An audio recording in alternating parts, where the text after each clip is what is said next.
Buddy, it's Aaron. I am trying out this new mic once again, and I think I figured out the settings, and just let me know if you could hear my volume loud and clear. I think you probably can now. Just let me know if the mic volume is all right. And so we've got a video with Joseph Good, and I'm going to share two of his videos. He's got about 50 minutes in full content, and what we're going to do is we're going to pause it and highlight a few of the things that he says. And he's actually talking about Hanukkah, and I don't think he realizes the significance of what he's talking about. Thank you, Jason, loud and clear, good. And so he's there's actually a lot of great teachings from many years past that are really incredible. And so we're gonna like I said, we're gonna share his video, and I'm gonna kind of talk in between his videos and highlight some of the things that he says. The new approach for my mind this year, I think, is instead of trying to figure out the exact rapture date, what if we try and figure out the exact midpoint and work back from that? And Hanukkah seems to be the midpoint. And this video is going to hopefully explain to you why I'm in that mind. Now, the rapture could happen well before the tribulation starts. It could happen up to the day of the tribulation. But I think it makes a lot of sense to have a gap between the rapture and the beginning of tribulation. It also makes sense that the beginning of the tribulation would start with a signing of the covenant, which is talked about in Daniel. But so that's where we're going to go at right now. And a quick little announcement. So the Sunday mornings I've been doing music. What we're going to do for the next couple weeks is not do the Sunday morning thing, but we are going to try and do communion on Sunday nights. We did that last week and it worked out really well. So we'll see how the community responds to that, doing communion on Sunday nights instead of the Sunday morning thing that I've been doing. And like I said, we'll see how that goes. And another interesting thing to note here is in Mark it talks about the abomination of desolation. In Matthew it talks about the abomination of desolation. So that's Matthew and Mark. But Luke, it doesn't mention the abomination of desolation. And we've said in the past, or at least I've heard it in the past, that Luke is written to the bride and Matthew and Mark are written to the Jews or the left behind, that kind of analogy. And this is just another way to confirm that kind of thought. Luke is just saying when you see Jerusalem surrounded, and Matthew and Mark, there's a highlight of the midpoint. And I would say that there's a lot of midpoint. There's not any actual text that really tell us clearly when the rapture date is or the beginning of trib, but there's lots of information pointing to the middle, to the midpoint. We have a Revelations, we got Daniel's, we got Matthew and Mark. And so there's a lot of logic in thinking where is the midpoint and what feast is the best holiday or feast that represents the midpoint. And it sure looks like Hanukkah. And so without further ado, let's get Joseph on. And like I said, we're going to play some of his video content, and then I'm going to pause it and share some content as he speaks. So here is Joseph Good. And he'll repeat himself a little bit, but that's not a bad thing. I've listened to this video a handful of times, and I still haven't absorbed absolutely everything. So it's okay that he repeats himself a little bit. There's two parts to this 6-part series, but I'll just play the first 2 parts. Shalom and welcome to Ikval Hamashiach in the footsteps of the Messiah. We have been... Oh, sorry, let's slow that down. Normal speed. Okay, let's do that.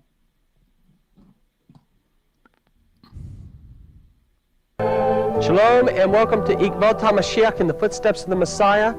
We have been talking about the 7 festivals found in Leviticus chapter 23, going from Passover in the spring to Sukkot, the festival of booths that is in the month of Tishrei, the last of the festival period from the book of Leviticus, what we call the 7 festivals, Tishrei being in our September or October. And now we're going to move on into other festivals that we find in the Scriptures. Those festivals are going to be Hanukkah, the Feast of Dedication, which is in our December, about It's in the Hebrew month Kislev and Tevet. It's an 8-day festival. We'll talk about Purim, or Purim as it's called in the United States, which is about in February or March. It's from the book of Esther. We're also going to talk about a monthly festival. The first day of the month of each year is called Rosh Chodesh, the festival of the new moon. And then lastly, we'll be talking about the festival called Shabbat, the weekly festival, the 7th day, and all that it means. Now, Hanukkah is found first off in the book of Daniel biblically.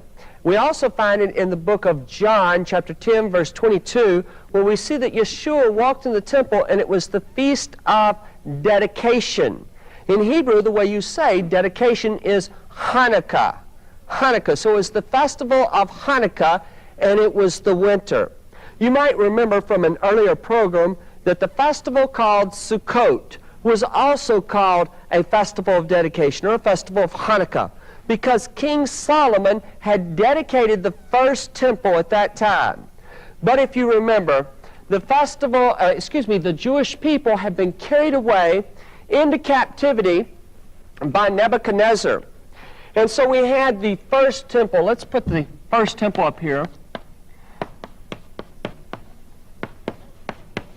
The first temple, the name for the temple, we call the temple the Beit HaMikdash, which means the house of the sanctuary, was destroyed by Nebuchadnezzar, and the people were carried away into Babylon.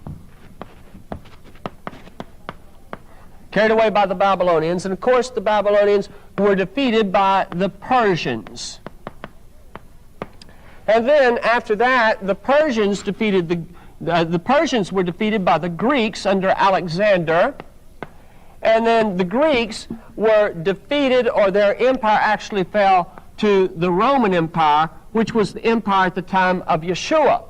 So notice that we have four empires in between the first temple and what we call the second temple, the second Beit HaMikdash, its conclusion when it was destroyed by the Roman Empire 40 years following the death of Yeshua. Now, Hanukkah goes back to in between this period, in between the first temple and the end of the second temple, we have the period where Hanukkah became a festival. What happened is that the Greeks, who had come after the Persians, and remember that the Persians allowed the people to return. Let's write return here. This would be during the days of Ezra, Nehemiah, Zerubbabel, Haggai, Zechariah, Malachi, and all of the other prophets of that period. They returned, bringing a portion of the people back with them. But then the Greeks come along. Now, when the Greeks come, they came as a result of Alexander. Alexander, the Greek general that went forth to conquer the world. And Alexander conquered not only all of Greece and Asia Minor, the Persian Empire, he came down into Africa and actually conquered a tremendous amount there. One of the major cities of the world was in Alexandria, Egypt, which was built upon the basis of Alexander's conquest.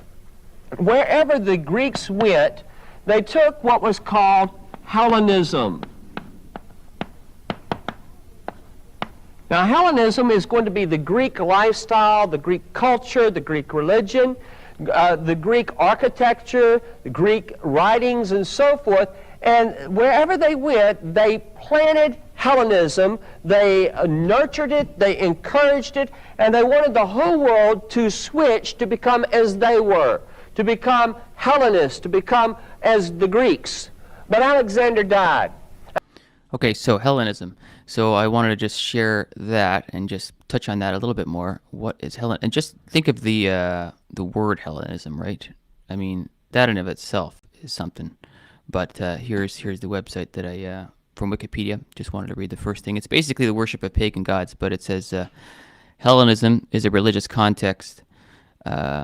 Refers to the modern pluralistic religion practiced in Greece and around the world by several communities derived from the beliefs, mythology, and rituals from antiquity through and up to today. It is a system of thought and spirituality with a shared culture and values and common realistic, linguistic, and literary tradition. More broadly, Hellenism centers itself around worship of Hellenistic deities, namely the 12 Olympians. So Hellenism is basically, worshiping Zeus and all these other gods, which is complete opposite of what we want to be doing. And like I said, the title, the name of it, hell, I mean, that says it all right there too. And so this is what Antiochus is introducing into the lives of the Jews. And so without further ado, we will get back Joseph on the stream here and go from there. Oh, where'd we go? Here we go. It's not working.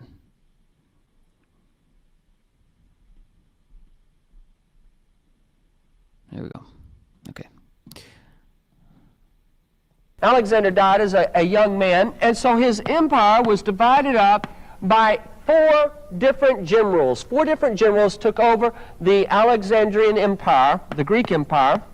And we're not going to list but two of them. Two of them are necessary for us to understand Hanukkah. One will be the Ptolemies. The Ptolemy family, the Greek family, and they are going to be over Egypt. Cleopatra was a Ptolemy. She wasn't actually an Egyptian. She was a Greek ruler of Egypt. And then our other family will be Seleucid. The Seleucid family, and they will be over Syria, or specifically their capital will be Damascus. Now remember that they are going to have Syrians in their armies, but they are basically a Greek army, and they are spreading Hellenism. So here is a map. We have Damascus is up here in Syria, and here, let's write Syria. So we have the Seleucids up here, and then down here we have Egypt with the Ptolemies. Now the Seleucids and the Ptolemies did not get along together. This is the Mediterranean Sea. They did not get along together, and the Seleucid family wanted to control Egypt, and the Ptolemy family wanted to control Syria. Now in between Syria and Egypt sits the ancient land of Israel. So Israel became the battleground between these two Greek kingdoms. And eventually, we're going to have the Seleucid Empire gets the upper hand.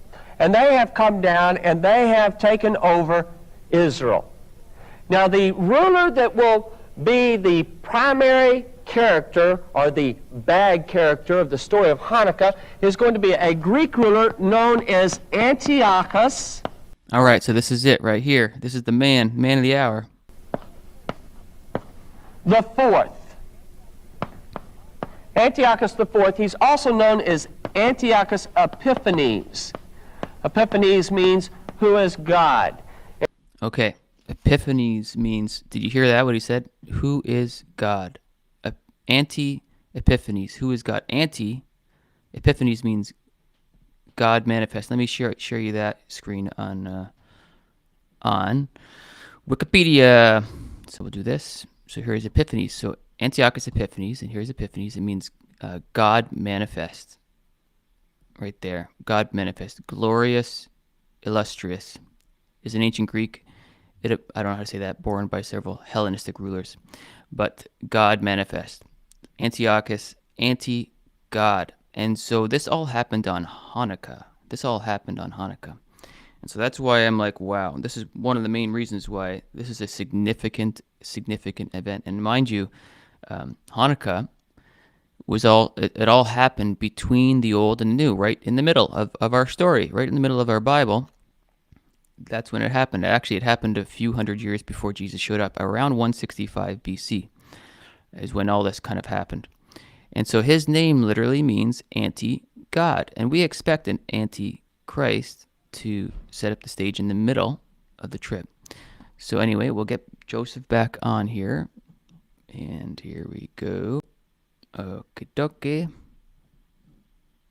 Antiochus declared that he was God. And he is going to be a man that comes down and he hates the Jews. He hates the Jews. At least he hates every Jew that remains as a Jew.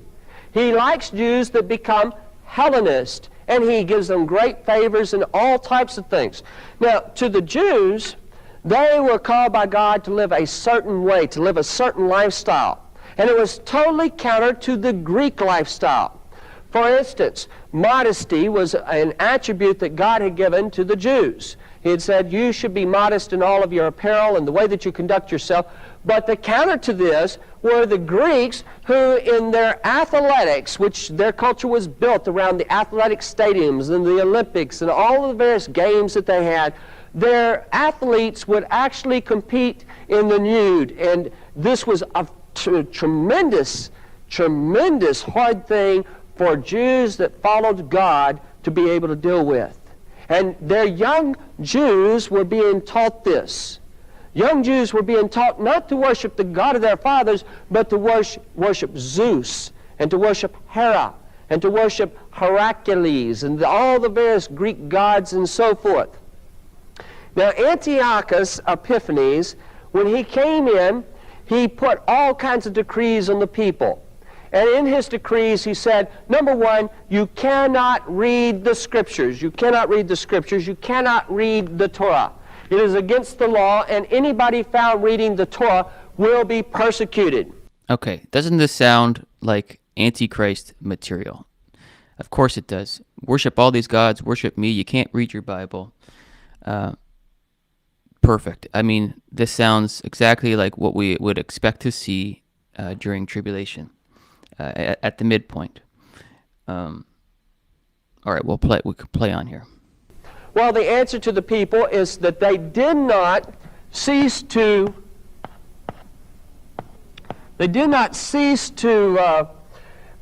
read God's Word. They formed a game called a dreidel. Now, the dreidel we still play today at Hanukkah. The dreidel is a top. It's a little top, and what would happen is that the Greeks allowed gambling. Now, the Jewish people did not allow gambling. Under no circumstances was an individual allowed to gamble except when it came to everything that happened at Hanukkah. The Greeks would let them gamble. They couldn't get together to read the Scriptures, but they could get together to gamble because to the Jews it was departing from God. Well, what they would do is that they would have a Torah scroll, and it would be like in a cart, and it would be under some hay or something that was hiding it, and they would be all assembled, and they would be spinning the dreidel, spinning the top, and if it fell a certain way, then you got some, and they played it with nuts rather than money because they did not want to offend God. And so any Jews that were Hellenists that had gone over to the Greek way, if they were around, they played dreidels. Or if there were any Syrians or Greeks around, they played dreidels. But when everybody cleared away, then the men would pull out the Torah and spread out the Torah and study God's Word. There's an important lesson in this for us because there are governments that will come along and say, you can't read God's Word, you can't study God's Word, and you need to find a dreidel. You need to find some way that you can continue to be fed with God's Word even if man says you can't do this. And so the people, the Word of God was staying alive. But the more that it stayed alive, the more furious Antiochus Epiphanes became. And so he began to decree that the Jews could not circumcise their children. They could not circumcise their children, and that if a mother was found who had a circumcised baby, then the baby was hung around her neck until the baby rotted off of her. And then she was killed after that. Of course, most of the women would have gone insane by this time. Babies were also cast off the cliffs and cast off the walls if they were if they were found to have been circumcised. And so the people...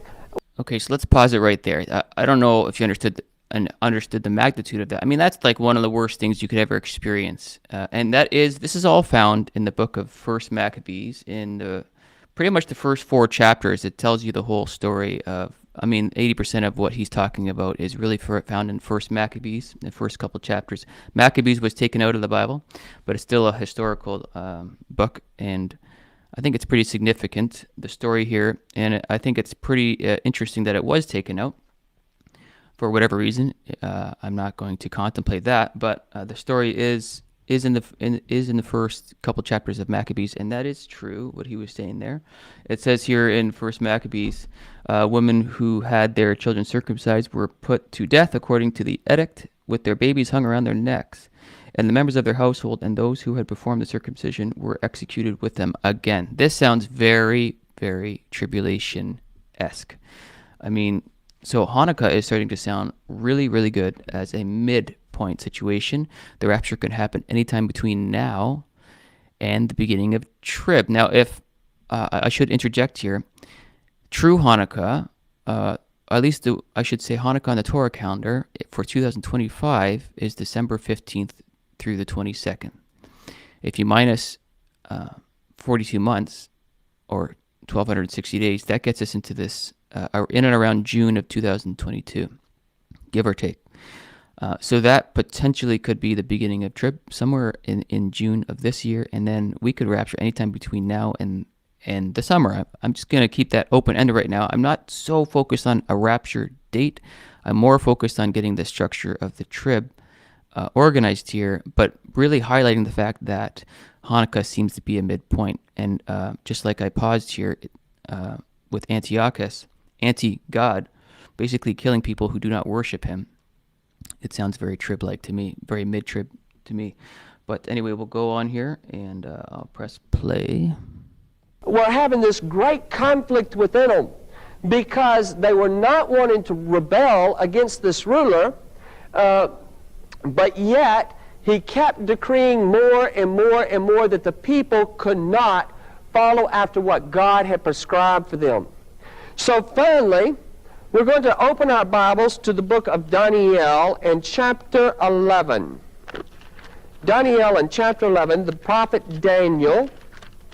And if you remember, Daniel was from the end of the first temple period. He was alive when the Babylonians carried them away into captivity, and he was still alive when the Persians had taken over the empire. And so in Daniel chapter 11, we have great detail concerning the problems with Antiochus. We're going to start here in chapter 11, and let me find my passage.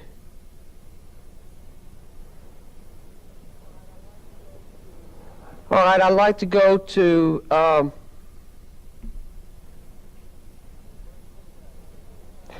verse 29. At the appointed time he shall return and go toward the south, but it shall not be like the former or the latter.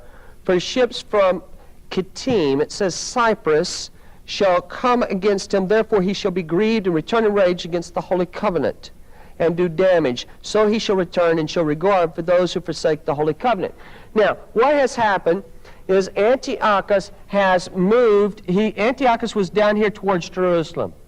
And he had gone up here into what is called Lebanon, or the Lebanon, and he's trying to raise an army. In the meantime, the Jews have appealed to Rome, the Roman Empire, to come to their aid. And when you see the word Cyprus in your Bible, Cyprus, not sure I spelled that right, but Cyprus is in Hebrew going to be Kittim, K-I-T-T-I-M. Should not be translated Cyprus. It should be translated Rome. Ships came from Rome. Okay, so I'm going to show you what he's talking about. I'm going to show this. I couldn't share the screen at the same time, so I had to kind of wait for him to say this thing. But here's Daniel 11:29, and he's talking about for the ships of Kittim, but when you click on the root word of Kittim, it's Greeks or Romans. So what he's saying is true. And basically, so Daniel was foreshadowing this story of Antiochus. Daniel is not only talking about the tribulation, in my opinion, my interpretation of this, he's not only talking about the tribulation that we are going to see down the road, but he's also pre-telling Antiochus. And so he's talking about for the ships of Kittim, and this is the story of Antiochus. And as we know, in Ecclesiastes 3:15, maybe I'll pull it up. Well, I'll pull that up later. But what happened before will happen again. There's no new thing under the sun. But anyway, let's go back to Joseph now. And where are we here? Okay. Now what happened is these ships, these armies of ships by the Romans came up to fight Antiochus.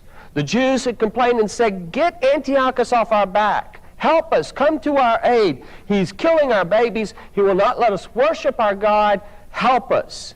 And so the Romans have come to their aid, and they pull up, and here is Antiochus with his army. The Romans pull up, and they have tremendous, more men, ships, everything than Antiochus. So they call Antiochus, they say, "Bring your men out and fight." And Antiochus says, "Can I think about it? Can I think about it and give you an answer after I've thought about it?" So the Roman comes up to Antiochus, and he draws a circle around him with the sword. And he says, "Take all the time you need. Only decide what you're going to do before you step out of this circle." So Antiochus says, "Okay, we won't fight. We're going to surrender." So they lay down their arms. The Romans get in their ship, and they sail back off to Rome. And Antiochus picks up his weapons, and he grabs his weapons, and he starts back down towards Jerusalem. Now in Jerusalem, somebody had spread a rumor that there had been a battle between the Romans and Antiochus had been killed. Antiochus is furious with the Jews because they had called the Romans to come to their aid. And to make matters worse, as he comes over the hill, there's Jerusalem before him. All of the people are rejoicing and dancing in the streets because they've heard Antiochus is dead. And this doesn't make him happy at all. So it tells us that so he shall, for ships from Kittim shall come against him, therefore he shall be grieved and return in rage against the holy covenant and do damage. So he shall return and show regard for those who forsake the holy covenant.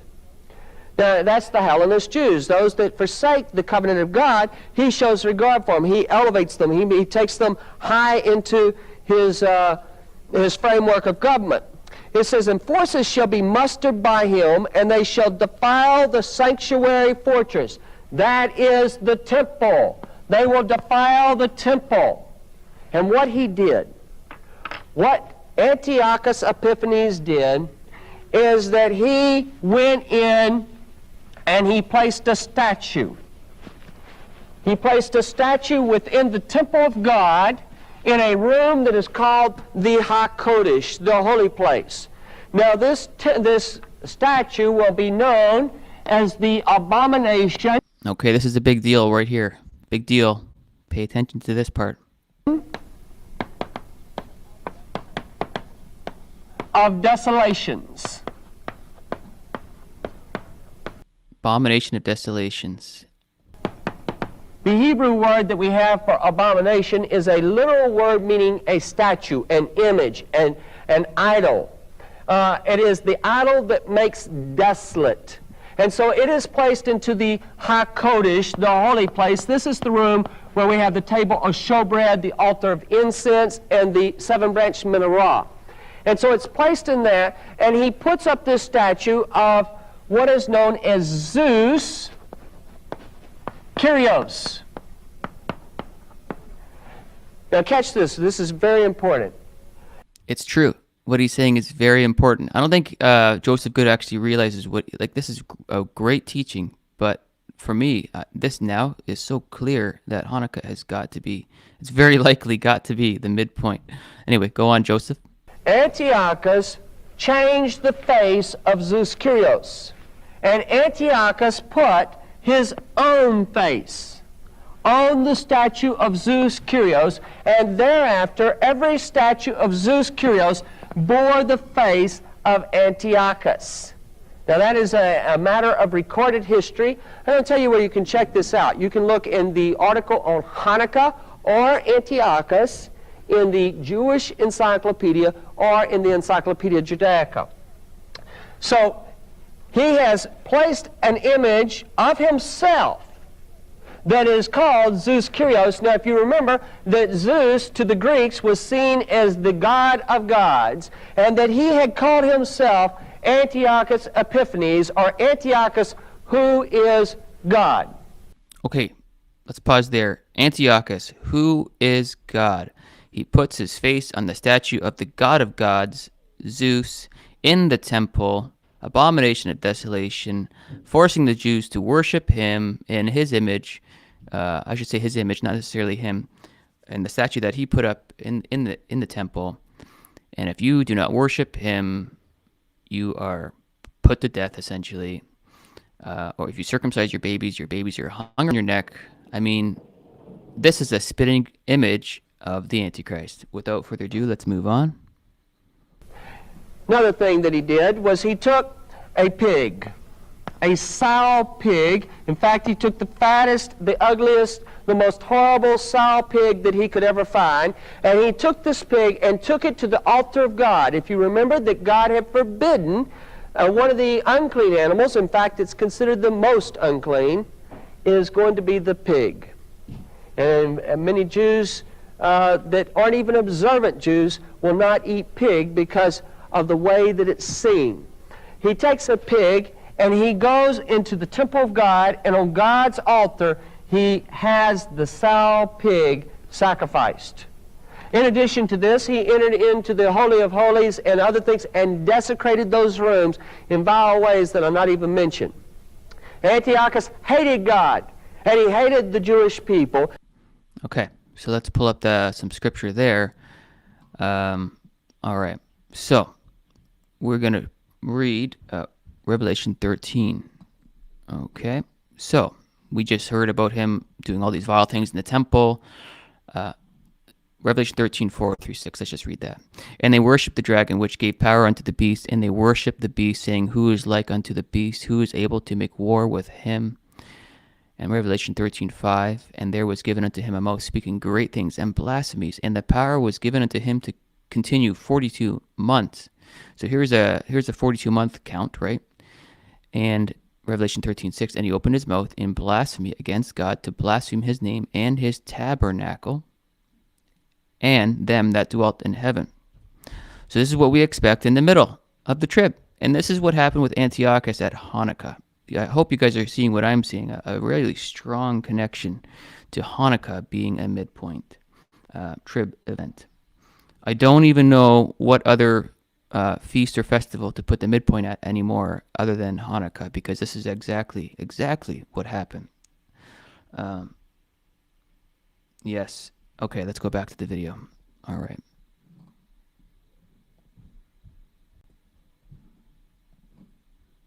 And he put out a decree that every Levitical priest, every Kohen in the land, was to show his contempt for the God of Israel by sacrificing a pig. And so this decree went out, and there would be a troop of soldiers that would go with the ambassador from Antiochus to each of the Jewish towns. And so the ambassador has come to this town that is called Moadim. Moadim, and there is this old priest that is there. This priest is named Mattatyahu.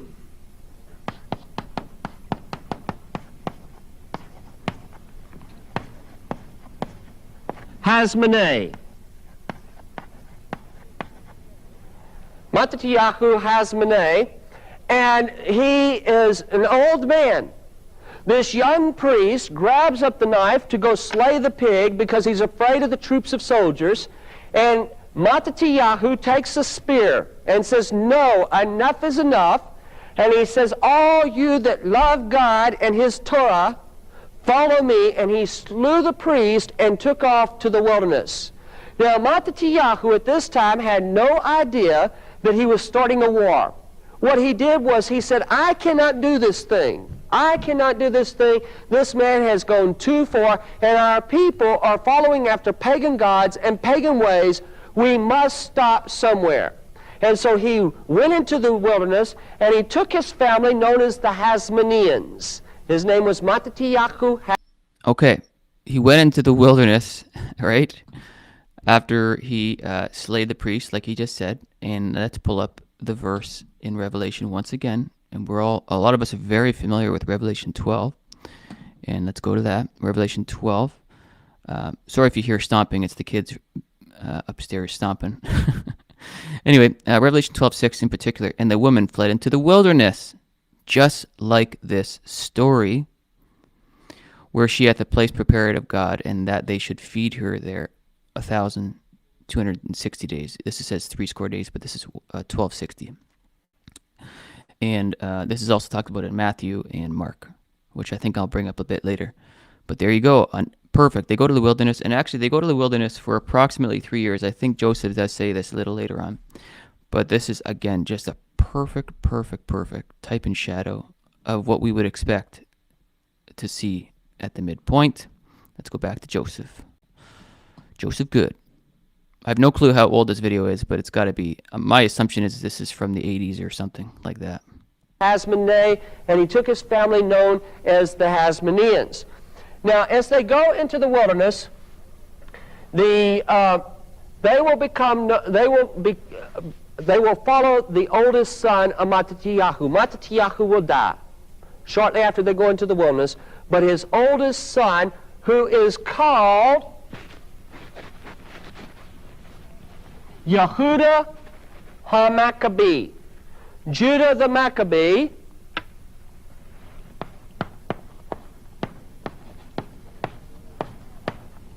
which means Judah the hammer, will become the leader of all the people that begin to come out into the wilderness to join them. Now, there is no way they can win, because they have the smallest of armies. They only have a few men. They don't know how to use weapons. They don't know how to use swords. But they do something unique, because they realize that when they go into the wilderness, that what has really made them weak is that they had departed from God. They had begun to assimilate. They were taken after the ways of the Greeks rather than following after the God of their fathers.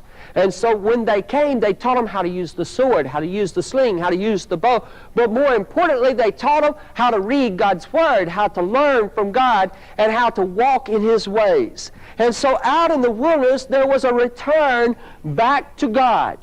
And the Greeks had this tremendous army, and they used the elephants. And in the ancient world, the elephants were the great tanks. Anybody that came with elephants, there was no way to beat them.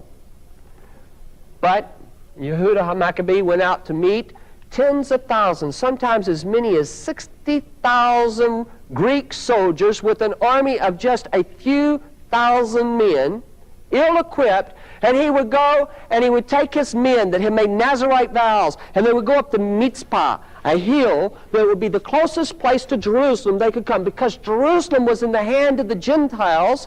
They would come up there and cry out to God and say, God, these men have made a Nazirite vow, but because the Gentiles, the pagans, have your temple, we can't bring them in for them to do what you have required for them to do. But have mercy on us. And he would tell his men that it does not matter how many men we have, because God is God. And that as Jonathan had told his armor bearer concerning the Philistines, that it didn't matter whether there was one or many. If God said we would win, we would win. And Yehuda HaMaccabee went out and he beat the Greeks time and time and time again. When Antiochus had desecrated the temple, he had done it on the 24th day of the Jewish month Kislev. Now that is... So to be clear, he made the abomination actually on the 15th of Kislev, but then he actually sacrificed on the 24th of Kislev. This is found in Maccabees, chapter 1, verse 54, and I'll read this. On the 15th day of the month of Kislev in the year 145, King Antiochus set up the awful horror on the altar of the temple, and pagan altars were built in the towns throughout Judea. Pagan sacrifices were offered in front of the houses and in the streets. Any books of the law which were found were torn up and burned, and anyone who was caught with a copy of the sacred books or who obeyed the law was put to death by the order of the king. Month after month, these wicked people used their power against the Israelites caught in the towns.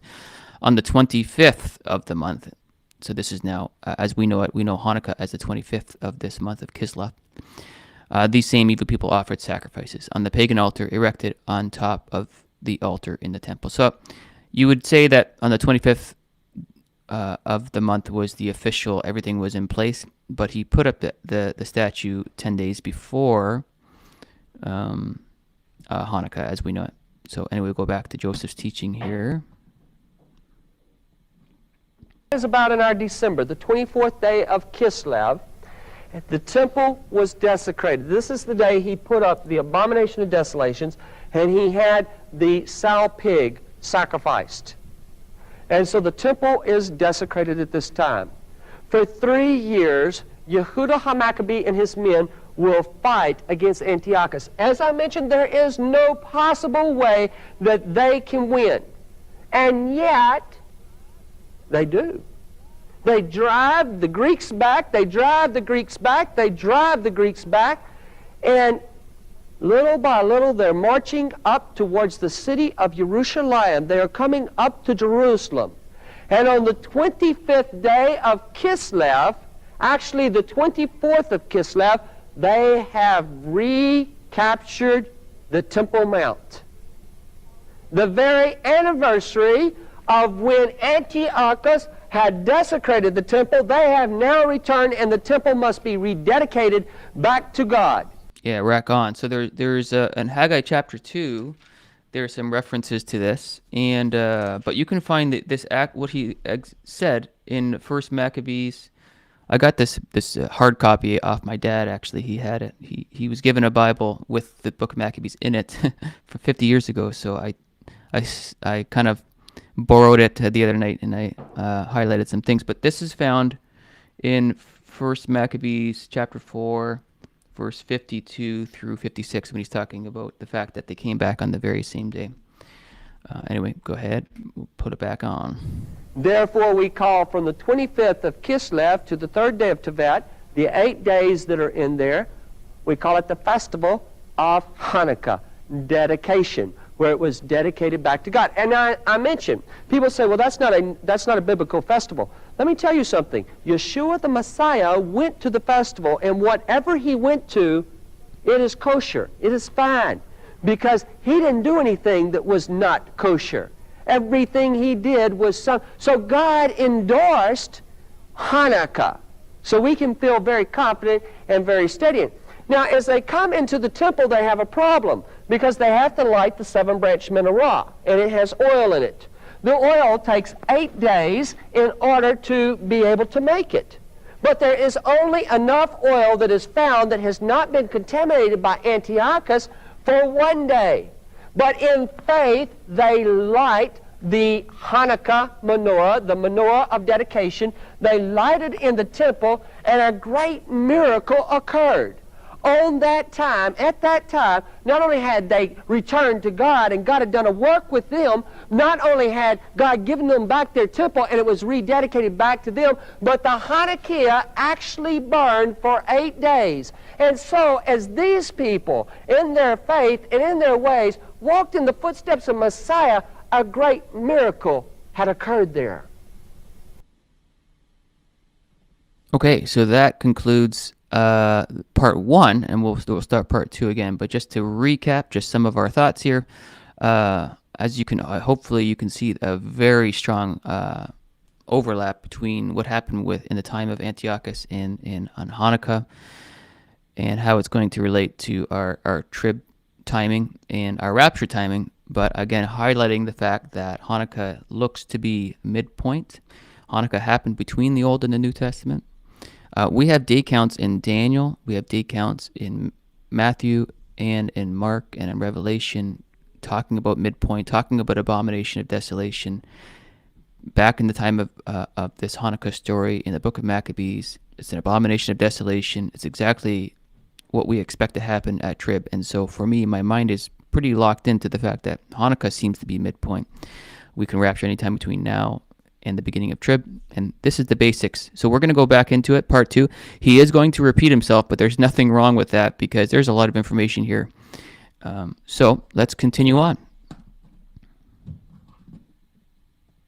We're studying about the festival of Hanukkah, the Feast of Dedication, which we see that Yeshua attended from Yochanan or John chapter 10 verse 22. It says, and Yeshua walked in the temple. It was the festival of dedication, or Hanukkah, and it was winter, which is the Hanukkah. There's 2 festivals of dedication in the year, but the one in winter is what most people think of when we say Hanukkah. It goes from the 25th day of Kislev to the 3rd day of Tevet, usually falling in our December or January. It commemorates the time about 165 years before Yeshua, when a Greek general named Antiochus Epiphanes, who had come in and taken over the land of Israel, the land of Judea, and had made the people to worship Greek gods. Yeah, and just to clarify, Maccabees is not in the canon as we understand it as 66 books, but think of it as a historical document. Yeah, okay. And we're talking about Antiochus Epiphanes being a representation of the Antichrist. This man had hated the God of Israel. He had hated God's word, the Torah. He had made a law forbidding the reading of the word of God, the Torah, and he had forbid the circumcising of children. He killed any babies that were found circumcised, killed their mothers in the most horrible ways. And then he had gone into the temple of God, desecrated that temple in a number of ways. First off, he placed a statue in the temple that was a statue of Zeus Kyrios. Zeus Kyrios, now remember that Zeus is the name of the Greek god of gods, Zeus Kyrios, but he had placed his own face onto the statue. So let's put this information on the board to help us. The Greek general's name is Antiochus Epiphanes. You know the city of Antioch, which is in Syria. Antioch is named after Antiochus. Antiochus Epiphanes, this is what he called himself. He's actually Antiochus IV, a Greek ruler of Syria or Damascus, and he has come down. Epiphanes means who is God. Antiochus, who is God. I just really want to highlight this again. His name is anti-God. Antiochus Epiphanes. Epiphanes means God manifest. Anti-God. All right. And he places this statue of Zeus, Kyrios, into the holy place of the temple. That's the room that you have the 7-branch candlestick, the table showbread, the altar of incense, and so forth. And Antiochus put his own face on this idol, on this image. Now, every image of Zeus Kyrios from that point on would have the face of Antiochus Epiphanes. Not only that, now this is what is known as the Abomination of Desolations. Okay, and again, just to remind you, so let's go to Daniel 11:31. The arms shall stand on his part, and they shall pollute the sanctuary. Which this is what Antiochus did. Oh, am I sharing the screen? One second. No, I'm not. Oh, okay. One sec. Here we go. Daniel 11:31. And arms shall stand on his part, and they shall pollute the sanctuary. This is what Antiochus did of strength, and shall take away the daily sacrifice, and they shall place the abomination that maketh desolate. And such as do wickedly against the covenant shall he corrupt by flatteries, but the people that do know their God shall be strong and do exploits. Again, this is exactly what happened then and will happen again. And let's just read 12:1 while I'm here. 12:11, I should say. We have another abomination that make desolate reference here right at the end of Daniel. And from the time that the daily sacrifice shall be taken away, the abomination that maketh desolate set up, there shall be 1,290 days. So we have another reference of abomination of that make desolate. And let's go back to Joseph's teaching here. Here we go. Show on stream. Whoops. Show on stream. There we go. Okay, good.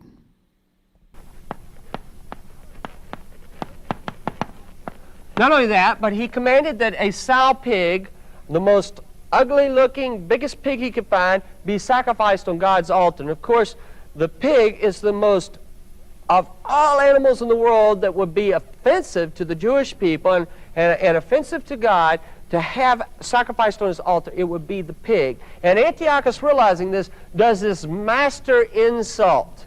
Not only that, he entered into the Holy of Holies and did all types of vile things within that room. which I'll not go into. I'll just leave it at that. The man hated God. Any Jew that would depart from the God of his fathers and follow after the Greek gods and take on Greek names and Greek lifestyle, he rewarded them. But any Jew that followed after God, he persecuted, he hounded, and he actually made a command that every priest in the land of Judea would have to sacrifice a pig to the God of Israel, showing his contempt for the God of Israel. Now at this, in the town of Moadim, an elderly Jewish priest named Antiochus Hasmoneh killed the priest going to sacrifice the pig and fled into the wilderness, calling for all Jews that loved God and his word to come with him. And they went out there, and there was a 3-year war that took place. All of this happened in 165 BCE, or before the Common Era, before the time of Yeshua.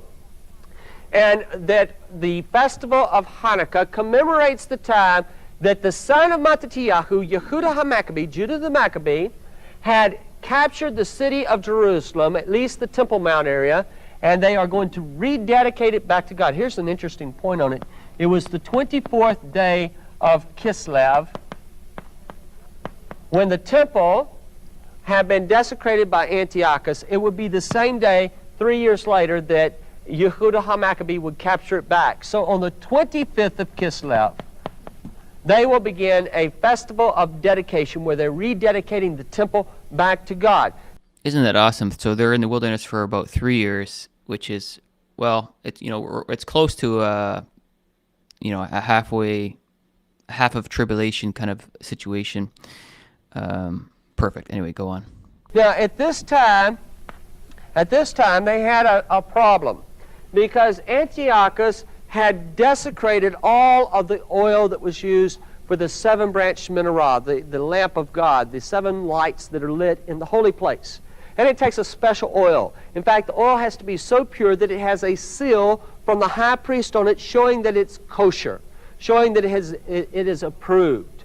Well, when they went in there to find the oil, they found that he had desecrated every one of the vials except for one. But a vial of oil only gave them enough oil for 1 day. And so, in faith, which in Hebrew we say emunah, in confidence, they lit the menorah for it to burn 1 day, and it burned for 8 days. Just so you know, some people speculate that this is actually a legend and not true. Regardless, I think it's fun, even if it is just a legend and a story about the candle burning for 8 days with 1 day of oil. I haven't read the whole book of Maccabees yet, or any other reference to approve or disapprove what he's saying here, but I have heard that this is a legend. Nonetheless, it is pretty cool. Which was the amount of time that it took to produce new oil. So to this day, the festival of Hanukkah is called the Festival of Lights. And we have a special menorah. Now usually a menorah has 7, the menorah has 7 lights on it. But at Hanukkah, we have one with 1, 2, 3, 4, 5, 6, 7, 8 lights, and then you're going to have one that will come up higher than the others. There's always, it might be in the middle, it might be, anyway, on this menorah, I'm doing it this way, and each night you're going to light one additional light, and so the light builds because our light is to grow and to grow and grow. Now this light here, this candle is called the shamash, which means the servant, and it is a picture of the Messiah, the shamash. And of course, Yeshua is who we get our light from. This one is lit first, and then it is what is used to light each of these other lights. The Festival of Hanukkah is a very fun time. There's a lot to learn of God, but we have a major lesson we're going to bring out at this time concerning the abomination of desolation. So let's go to the Scriptures and start to study. Many people write to us and call us and ask us, they say, well, tell us about the abomination of desolations.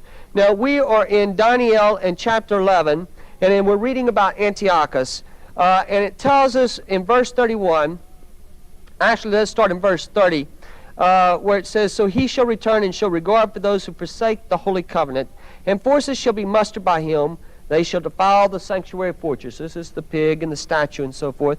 And they shall take away the daily sacrifices. This is where he gave a command that they could no longer offer the sacrifices that God had called them to keep. And place there the abomination of desolations. And the Hebrew word for abomination that is used here actually means an idol, an image. And those are the people who understand shall instruct many. These are the Hasmoneans. These are the ones that went into the wilderness. Not only did they teach them how to fight with a sword and a bow, but they taught them the Scriptures. They taught them the Word of God. They taught them how to have faith in God. And it was because of that that God honored them and God defeated their enemies, even though there was no way that they could win. The forces, it was like a parallel to little tiny Grenada fighting against the United States a few years ago. What if they had won? And so we see that those who do wickedly against the covenant he shall corrupt with flattery, but the people who know their God shall be strong and carry out great exploits. And those of the people who understand shall instruct many, yet for many days they shall fall by sword and flame, by captivity and plundering. Now when they fall, they shall be aided with a little help, but many shall join them by intrigue. And some of those of understanding shall fall to refine them, purge them, and make them white until the time of the end, because it is still for the appointed time. Now notice that here we are. Here is Yeshua coming. That is the year 4 BCE.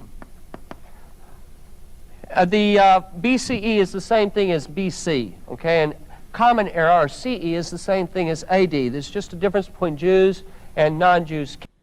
I will say people get very heated about this subject. When was Jesus born? There's lots of speculation. I think that he was around 3 BC, but nonetheless, whatever. We're close enough here. We're all in the same ballpark. Count time. So all of this is happening 165 BCE. But it was a prophecy for those days. But we're told here in the book of Daniel that it is also a prophecy of the end times, at the end of the days. And so we see that that which has happened before, as we're told in Ecclesiastes chapter 1, verse 9, shall... Okay, so he referenced the wrong verse, but I'll read the right verse here. So let's go to Ecclesiastes here. It's actually Ecclesiastes 3:15. That which hath been is now, and that which is to be hath already been, and God requireth that which is past. So this happened in around 165 BC, as he's explaining there, and it's just a perfect scenario for a trib situation, as this being a midpoint. Okay, so let's bring Joseph back on. Shall happen again. Antiochus, see, God did not waste anything that he tells us. Everything is to teach us something about the first coming of the Messiah or the second coming of the Messiah. So what we have, if you'll turn in your Bibles to Daniel in chapter 9, Daniel chapter 9, we're going to see one of the most important prophecies of the Bible. This is called the prophecy of the 77s. The 77s are the 70 weeks. Now when we say a week, you usually think of 7 days. In Hebrew, the word is a shavua, which means a week. You might know the term Shavuot, the festival of weeks, Pentecost. But a Shavua can be 7 days, it can be 7 months, it can be 7. It's a period of 7. And so we have a prophecy of the 77s. In this case, it's going to be years. It starts in Daniel chapter 9 and verse... Okay, awesome. So I'm going to share this verse. So Daniel 9:24, he's talking about 70 weeks, and when you go into he just said that Shabua, and so some people get confused with weeks, but so he's explaining that it's years. Weeks can mean years, or a week can mean 7 years. So properly passive participle of Strong's H7650 as a diminutive of literally 7, that is a week, specifically of years. So a week could represent 7 prophetic years, is kind of what he's getting at here. So we'll bring it back to that. Oh, I didn't show my screen there, but you get the idea. 24. 77s are determined for your people and for your holy city. Okay, so it's written to Daniel. Daniel's told this, and Daniel is a Jewish man. So 77s, we're going to have 70 times 7 equals 490 years, are determined for, number 1, the Jewish people, the people of Daniel, for your people, and number 2, for your holy city, Jerusalem. And so then we're told to finish the transgression, to make an end of sins, to make reconciliation for iniquity, to bring in everlasting righteousness, to seal up vision and prophecy. And we're going to stop there because our next phrase is the key to the whole thing. We have in time, the whole Bible is about the Messiah and his coming, the restoration of man. And we're going to have his first coming in. Okay, I got to correct myself. I just saw in the comment section, and thank you for sharing this. My life's journey, Sharon. She says Ecclesiastes 1:9 is correct, and yeah, it actually is. So, all right, let's read it. The thing that has been, it is that which shall be, and that which is done, it is that which shall be done, and there is no new thing under the sun. Okay, so perfect. There you go. So, but basically saying the same point. Thank you for mentioning that. That's perfect. All right, back to Joseph. After 4,000 years from creation to Tishrei 1, and then it all ends up at the end of 7,000 years. And here at year 4,000 and the 33 years after that, we have Yeshua comes in his first coming. We have his death, his burial, his resurrection, and we have a lot of this happens to finish the transgression, to make an end of sins, to make reconciliation for iniquity, bring in everlasting righteousness. But that next phrase, to seal up vision and prophecy, that means there will be no more prophecy, there will be no more vision from this point, and that is the end of the 7,000 years. We have no more reason after 7,000 years for prophecy. We have no more reason for fulfillment. All has been fulfilled. Death. I think it's one important thing to say here is most of us believe that the world was made approximately 6,000 years ago, and I believe that we're actually somewhere in the year of 5994, give or take. I did a good video with Samuel a few months back explaining that. So I think we're around 7 years away from the 7-year, the millennial reign. But anyway, yep, that's what he's talking about here. It's been swallowed up in victory. Oh, death, where's your sting? And it goes on that everyone that has believed at the 7,000th year has received a glorified body. That they are going forward into what in Hebrew what is called the Olam Haba, the world to come, which many non-Jews would call the New Jerusalem, which goes on for eternity. In eternity there is no more death, and so forth. Now, we have another part to this prophecy in verse 24. It says that 77s are determined for your people and for your holy city, and to anoint the most holy. To anoint the most holy is directly speaking about a room within the temple. Here we have Jerusalem, and in Jerusalem we have the temple. We have one room within the temple that is known as the most holy. In Hebrew we call it the Kodesh HaKodeshim, the Holy of Holies. This is the room that in the first temple had housed the Ark of the Covenant. It was the room that the high priest went into on Yom Kippur, the Holy of Holies. And so we're going to have the Holy of Holies is going to be anointed, and that will conclude the prophecy, that will conclude the vision of the 490 years. Now, we go on, it says, verse 25, know therefore and understand that from the going forth the command to restore and build Jerusalem until Messiah the Prince, there shall be 7 sevens. Now, that equals 49 years. This is how long it took for them to get the city originally built. When Ezra, Zerubbabel, and these men returned, we have 49 years for the city.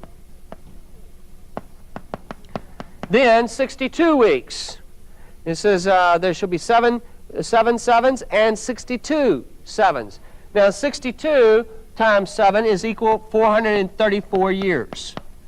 So there would be 434 more years until the Messiah, the anointed one, this is speaking of Yeshua, will be cut off. We'll see that in just a moment. When we say cut off, it means that he's killed. And when it tells us that from the going forth of the command to restore and build Jerusalem, by the way, this would start with Artaxerxes, the one that in the book of Nehemiah, chapter 1, that commanded Nehemiah to come back and rebuild the city of Jerusalem. Until Messiah the Prince, there should be 7 sevens and 62 sevens. The street shall be built again, and the wall, even in troublesome times. At the 62 sevens, Messiah shall be cut off, but not for himself. And of course, that's true. He was killed for us. He didn't die for himself. He had never sinned. So, now, we have in 49 and 434, a total of 483 years have gone by since the days of Nehemiah. And that brings us, just as you would expect, right to the time of Yeshua HaMashiach, or Yeshua the Messiah. Okay, so let's pause and because he just said a lot of info right there and said it real fast. And so I've got a chart of what he just said. And this is something that I didn't quite understand until recently, and I really appreciate Samuel for putting this chart together. So we're going to go ahead and share this chart. So bear with me while I pull it up. Chrome tab, prophecy timeline. Yeah, perfect. Okay. So here it is. This is Samuel's chart. This is the chart that Samuel made. Like I said, I did a video with Samuel a few months ago, and he's really great with charts and numbers. He's got a fantastic mind for that. All right. So the 70th week, talked about in Daniel, it starts in the book of Nehemiah, and that's what he just said. That's what Joseph just said. And here's a nice little visual. And you can go back to the book of Nehemiah, and there's two points when it says the 20th year of King Xerxes in chapter 1, and I think it's both in chapter 1, right near the beginning. It really clarifies that and the timing of it, and so it starts in 445 BC. You add the 49 prophetic years. Jerusalem, the city, was complete, and then you add the other 434 prophetic years, as Joseph Good just said in his video there. And so we get a total of when the walls were complete, or when the king actually said, "Go ahead and build the walls again." That's when the day count started. In Nehemiah, we get 173,880 days, and that brings us to basically when Jesus rode in on a donkey, or when he was crucified on the cross. Basically, it brings us to that week, depending on the day count of how you count it. Which, again, a lot of people argue he was crucified in 28. People argue a lot of things in this and have a lot of opinions. But this, to me, is the most accurate, that he died in 32 AD, because it lines up perfectly with this whole Daniel count. And so we have one more week to come, and that's the trib. And so there's 70 weeks, and we've completed 69 up until Jesus was crucified. And so this chart is here. I'll have to put this in the link of this video later on. But yeah, perfect. So let's go back to Joseph.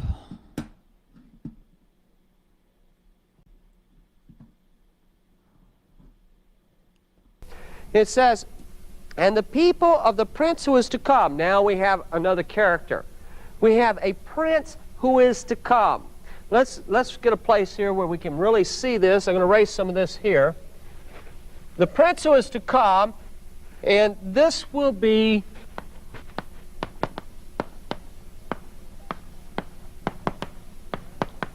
the bad guy.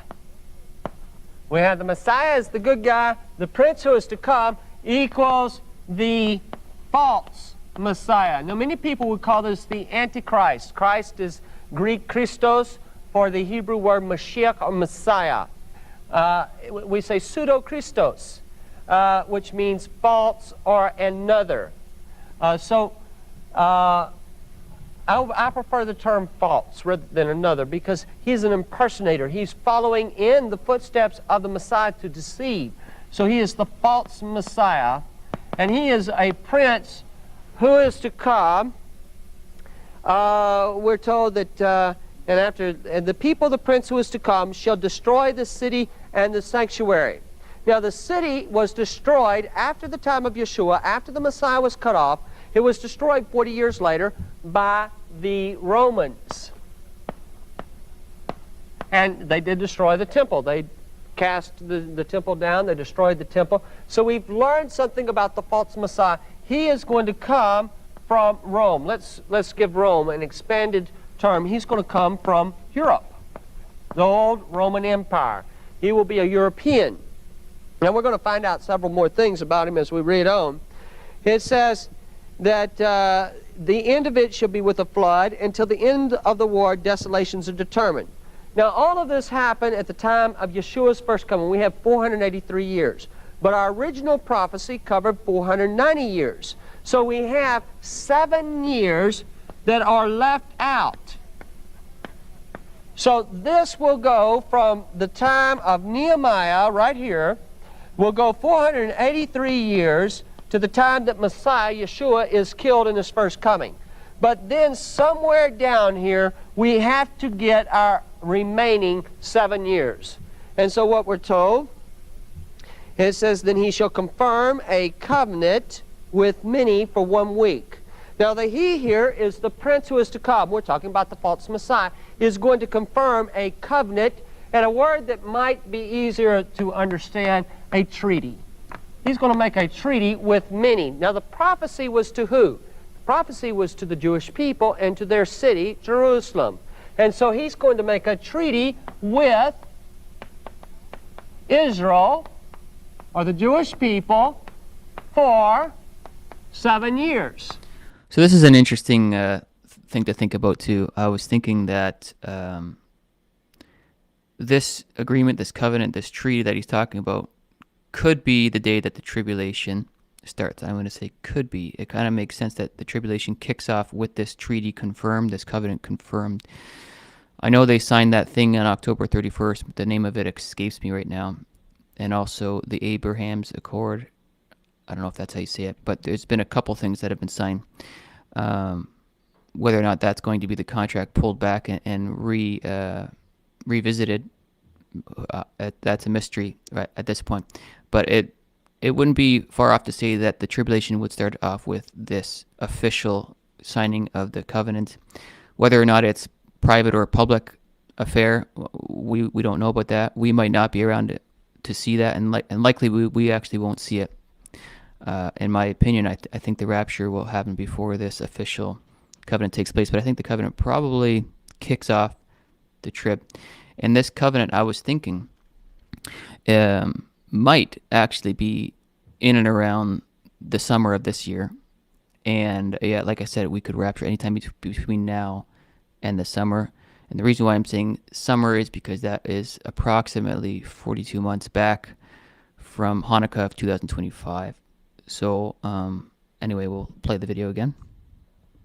Now this has not happened yet. The false Messiah is still out there yet to come. We're told, but in the middle of the week, in the middle of the 7 years, 3.5 years into the time, he shall bring an end to sacrifice and offering, and on the wing of abomination shall be one who makes desolate. Now did you notice that it said basically the same thing that you had before with Antiochus Epiphanes? Remember that on Antiochus Epiphanes, you were told that what happened before would happen again. That it was a prophecy that happened in that day and time, but yet it would happen in the end time. And so, as we had an abomination of desolations in the day of Antiochus, there will be an abomination of desolations in the day of the false Messiah. Okay, so yeah, I don't know if you understood the gravity of what he just said there. He's not really saying that Hanukkah is midpoint, but what he's saying is what happened before will happen again. And this story is a perfect story that would just overlap and make a perfect fit for a 7-year situation that we've got coming. It says that he shall bring an end to sacrifice and offering. Remember that Antiochus had done the same thing. And on the wing of abomination shall be one who makes desolate, even until the consummation which is determined is poured out on the desolate. Would you turn in your Bibles to the book of Matthew chapter 24 and verse 15. This is what we call... Okay, I'm going to highlight these verses too, and then I'll come back to the video. So Matthew 25. Oh, I've got 24, and then I got to share it. I forget to share it because I got to keep on flipping between screens here. All right, show on stream. Nope, it's not showing. Let's go show on stream. Okay, there it is. I'm doing pretty good for this lack of techiness. I only knew how to text and email before I started my channel. This is pretty cool. All right, so Matthew 24, verse 15 is what he's referring to. When ye therefore shall see that abomination of desolation spoken of by Daniel the prophet. Okay, so Jesus is talking about a midpoint situation. He's talking about the abomination of desolation. We have a lot of indication in the Bible that gives us numbers and points to mid. Now, he says abomination of desolation in Matthew here. This is very interesting right here. Also, Mark 13, verse 14, same thing. But when ye shall see the abomination of desolation spoken of by Daniel the prophet. Okay, here's the very interesting thing. In Luke 21, verse 20, it doesn't say the abomination of desolation. It just says, and when ye shall see Jerusalem compassed with armies, then know that the desolation thereof is nigh. Very interesting, because I like the idea that Luke was written to the bride of Christ, or to the Rapture church. And this is just another kind of confirmation of that kind of a thought line of thinking. It is not talking about the abomination of desolation. It's not talking about the midpoint. Why? Because we are not going to be around to see it. But Matthew and Mark, they are going to be around to see it. And so they're going to need to have that indication told to them.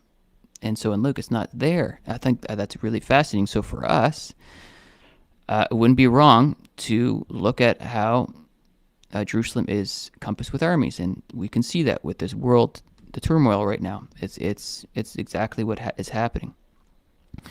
But anyway, let's get back to the video. So I got to go back and fix the screens and everything. But let's see here. Where are we? Here we go. Perfect. The Olivet Discourse. This is where we have Messiah sitting on the Mount of Olives. It's the week that he would die. He's being asked several questions by his men, his students. They say, when will the temple be destroyed? What will be the sign of your coming, the end of the age? And Yeshua says that nation will rise against nation, kingdom against kingdom. There'll be famines, pestilences, earthquakes in different places. And he goes on to say that many would come in his name, saying they are the Messiah, will deceive many. You hear wars, rumors of wars, and so on and so on. And he says all these are the beginnings of sorrows. When we've studied this before in the past, there is a term called for what the Jewish people call the tribulation. It's called the Hevlei Shel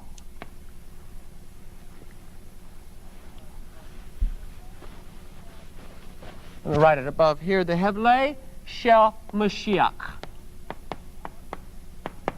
which means the birth pains of the Messiah. This is what Yeshua is referring to in this verse when he says all these are the beginnings of sorrows. It's the Greek word odim, which means birth pains. And so it goes on down to verse 15. Now remember that the prophet Daniel was actually before the time of Nehemiah. He was way before the time of Yeshua. And so we had an abomination of desolations that he prophesied about that happened at the time of Antiochus, 165 years before Yeshua. Now look in verse 15. It says, therefore when you see, future tense, when you see in the future the abomination of desolation spoken of by Daniel the prophet, standing in the HaKodesh, standing in the holy place, whosoever reads, let him understand. So we see that as there was an abomination of desolation in the past, there is going to be an abomination of desolations in the future. Okay, again, he's saying the same thing again, which is so fascinating. So it's possible that Daniel was prophesying of the time of Antiochus, but then when Jesus was talking about this, he obviously wasn't talking about Antiochus because it was in the past, it already happened. And so he's saying, he's pointing to the future. So Daniel might have been pointing to Hanukkah, and Jesus is pointing to the trib. Really, really interesting here. Now, why did God give us the picture of Antiochus Epiphanes? So that he could teach us, so that he could show us about this image that's coming, so he could show us about the desecration against his people, against his city, against the temple, against all of these things, so that we would understand, so we would understand the times that we live in and what all is happening. I want to go back to the book of Daniel and chapter 12, and we see another reference to the abomination of desolations. It says in verse 11, it says, "And from the time that the daily sacrifice is taken away, and the abomination of desolation is set up, there should be 1,290 days. Blessed is he who waits and comes to the 1,335 days." One of the interesting passages, we didn't look at this, but if we had looked at Mark 13, it would have told us basically the same thing as Matthew 24, verse 15, Mark 13, verse 15. We will find that the abomination of desolations is set up. Now, do you remember where it's set up? Remember that the word abomination means an image, an idol, and it is set up in the HaKodesh, the holy place, the temple. Do you remember that in the ancient time, in the time of Antiochus Epiphanes, he set up a statue of Zeus, Kyrios, put his own face on it, and he made the people come and bow down before it and worship it. All right, so again, just a perfect story relating to Antiochus and the trib. I'd like for you to go to the book of Revelation and chapter 13. In Revelation chapter 13, in the first part of the chapter, we're going to see the seven-headed beast that rises up out of the sea, having 10 horns, 10 crowns upon his head, and the names of blasphemy upon his heads. We're told that his body is a unique body because it's like a leopard. His feet are like the feet of a bear, and his mouth like the mouth of a lion. If you go back to Daniel chapter 7, you find that the Babylonian Empire was described as a lion. The Persian Empire was described as a bear, and the Greek Empire was described as a leopard. And so the Roman Empire, the empire of the false Messiah, is a combination of all of these. It has the majesty. Okay, and we'll show you a picture of what he was just talking about. It's on my community wall. Let me just try and share my screen here. I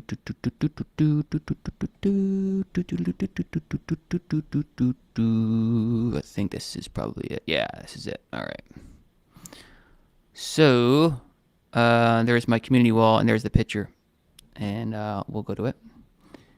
And the first was like a lion and had eagle's wings.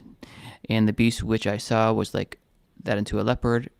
Read the text here. And his feet were as the feet of a bear, and his mouth as the mouth of a lion. And the dragon gave him his power and his seat and great authority. It was given unto him to make war with the saints and to overcome them. And power was given him over all kindreds and tongues and nations. And so that's on the community wall. I posted that a few weeks ago. And we'll bring it back to Joseph. Babylon. It has the strength of Persia. It has the speed of Greece, and it is all joined together to make one dreadful beast. Now, in the next few verses of chapter 13, we have the false Messiah himself is described. But then we see a prophet that associates or that comes with the false Messiah. This is the false prophet. In next week's program, we're going to be covering the prophet Elijah. You remember that Yeshua had to have an Elijah before he came? That was because of passages that had been prophesied back in the book of Malachi, chapter 4, verses 5 and 6, Malachi 3:1, Isaiah chapter 40, verses 3 through 8. Tremendous amount of passages that when the Messiah would come, there must be an Elijah that would precede him. The false Messiah, he's following in his footsteps. He has a false Elijah that comes with him. And so we're told about him. This is what we're told. It says that he's coming up out of the earth, and he had 2 horns like a lamb and spoke like a dragon. He's a religious leader. Now, as we go down into the passage, we're going to see that he requires the people of the earth to make an image of the beast, an image of the false Messiah, and all of the people must come and fall down and worship before this image. And so what we're seeing is the abomination of desolations, and the whole world is being called in the last days, because of great deception, to follow in the footsteps of the false Messiah, to get off the track and go over and see him. Now, he is a counterfeit. He's going to be like what you would expect the Messiah to be like, and that's why it's so critical. That's why it's so important that you and I see Yeshua as he is and follow in his footsteps. Okay, awesome. So that was the two parts that I wanted to share from Joseph Good. So let me just kind of wrap this up here and just do an overview of everything. And again, I'm just going to make a quick announcement before I forget. I'm going to skip the Sunday morning music that I have done the last 9 months, and we're going to try communion on Sunday nights, EST, 9 p.m. EST. So if you want to join us for communion, 9 p.m. EST, we're going to live stream it for the next couple of weeks and see how everybody responds, see if you enjoy that, and that'll be on YouTube or in the Discord. You can join us in that way. But the overview of this video, and I think I have made myself clear, but I'm just going to be repetitive now and say it again. It looks like Hanukkah is very, very, very likely a midpoint situation of our 7-year trip, and counting back around 3.5 years, that gets us to this spring-summer season. Okay, it gets us to approximately June of 2022. 42 months gets us to around June 15th, which is Shavuot. Okay, that could definitely be when they present the covenant, when they actually make that covenant official. So a rapture would make sense anytime between now and then. A rapture would make sense now. We're in the 10th month when Esther was presented to the king. That makes sense.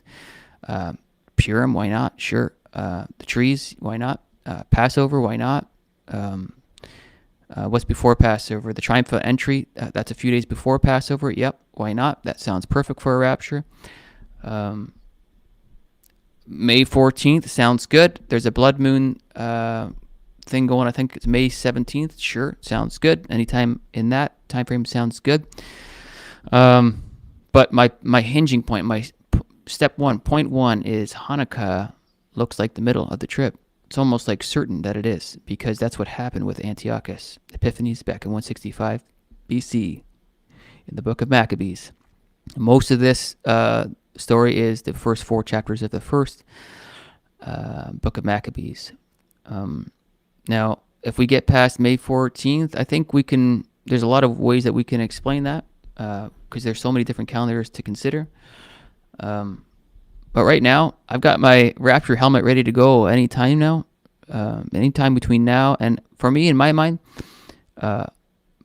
July. If we're still here July 15th, oh man, this whole scenario kind of gets washed right out, and then we got to look at another scenario. But right now, up until middle of July, Hanukkah being midpoint is not going to change in my mind. And I think this is going to help us, because it'll help us balance our emotions. Instead of looking at specific rapture days and then the day passes, now I'm just looking more at a rapture season. And I'm certainly going to look at rapture days, and I'm going to really consider a lot of rapture day options. But my mind is just really open between now and, let's just say, July 15th, mid-July, because it makes sense for there to be a rapture and then a gap of time before the tribulation. They've got to set things up. They've got to restructure the global system, the financial system, the political system. They've got to replace jobs. They've got to replace infrastructure. They need time to restructure, and so they've got to explain it away somehow. They've got to explain the rapture away somehow. They've got to give them a strong delusion. 2 Thessalonians chapter 2. And so it makes complete sense to be a gap. I mean, it makes sense for us to get raptured on Passover, because that's enough time for them to restructure, make a new covenant, set off this trib. That makes a lot of sense. There's a lot of logic in a lot of dates between now and July 15th, and everything kind of fitting into this fig tree generation as we know it as May 14th, 1948.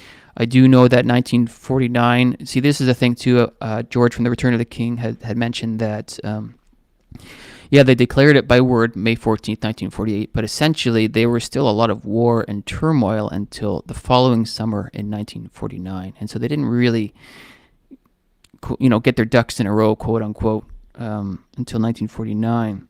But I still think May 14th is super significant, 1948. I do think that was ordained, and it is a special day. If we get past May 14th, I'm not going to lose any sleep. I just know that God will show us, and He'll explain, and He'll show us why. And there's already people explaining why it could be, a few weeks, a few months delay. Beyond that, and we'll get into that. But my main hinging point, I think, from here on out is the fact that Hanukkah seems to be midpoint. And again, Hanukkah is December 15th through the 22nd on the Torah calendar in 2025. And so that brings us to a tribulation starting point probably this summer. There's a very good chance, and I think a lot of us feel it in our spirit, that we've got to be out of here very soon. This world is getting darker by the minute. Any article I see and read, I kind of get oddly encouraged and excited when I see bad things. Not that I want anything bad to happen to me or anyone, but it's just more confirmation that we are in these times. And it's no Braxton Hicks. It's no fake situation. It's the real deal. It's going to happen. And so with that, I'll leave you with that. And I've got another video already in mind to just hit this point home again. I'm going to probably share another video that is very similar in nature to explain some more points as to why Hanukkah is likely mid of trib. And so with that, be encouraged. And yeah, and like I said before, I think thinking along the lines of, instead of trying to figure out the rapture date, why don't we try and pinpoint the mid, and keeping a bit more of an open mind for the rapture date. It'll help us balance our thoughts. And if we got this super high watch day for May 14th and it passes, we're not going to be so depressed.